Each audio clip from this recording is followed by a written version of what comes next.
Hey guys, Josh here with Riff Arcade, but enough about that crap. We're here to talk about A Radiant Collapse, a comic book written and illustrated by a great friend of the show, Robert Connor. Now, Robert and I go way back. We met in college where we hung out, rode around, and hunted bounty. You know, the usual college stuff. Nowadays, Robert is doing graphic design for Riff Arcade, including designing our totally rad 90s logo as seen here.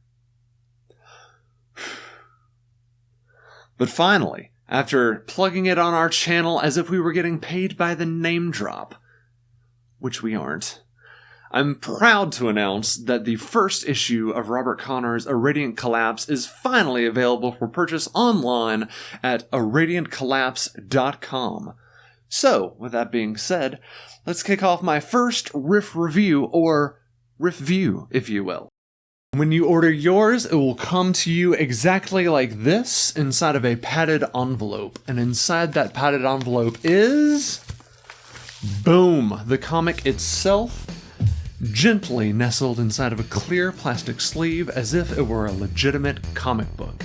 Which makes sense, because it's a legitimate comic book.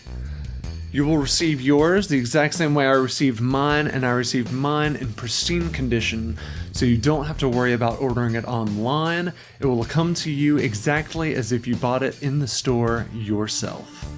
So, here it is, the front cover of A Radiant Collapse.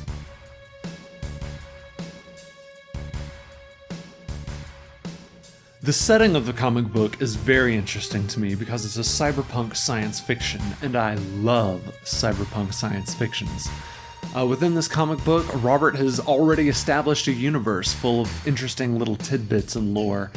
There's even a section on the last page that's dedicated solely to fleshing out the lore of the universe in what I hope is a recurring section. Robert wastes no time in jumping straight into the action. Within the first few pages, a terrorist group launches a large-scale attack on an unsuspecting city, alongside a healthy dose of mystery and suspense.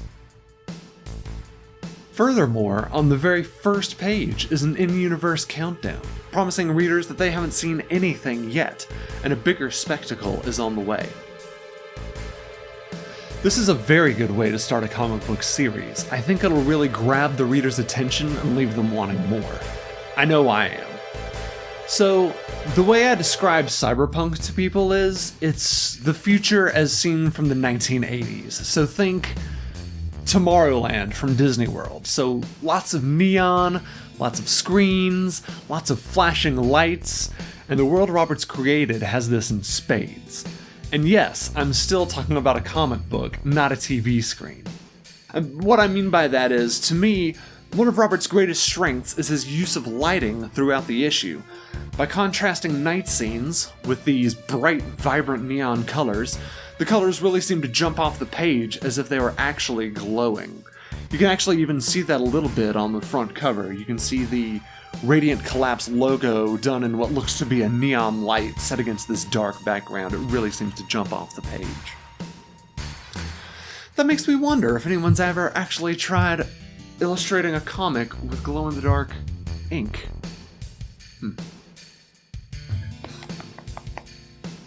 Hey Robert, look into illustrating your comic with glow-in-the-dark ink. There are also times where Robert will take just one color and use that to tie an entire scene together or to establish a particular mood. As a type of artist myself, one of my favorite tricks is self-imposing limitations on myself to make myself become more creative with what's left, and I think this is a great example of Robert doing that. So that's it. I don't want to go into too much more and spoil all the fun, so go online to aradiantcollapse.com and order your issue right now.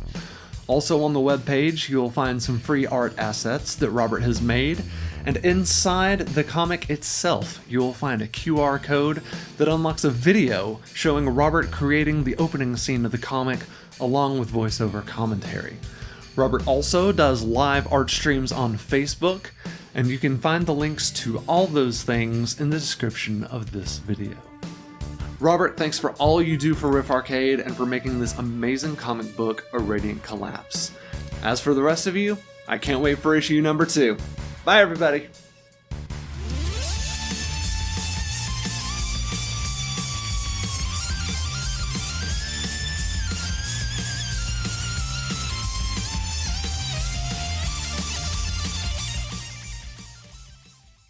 For the rest of...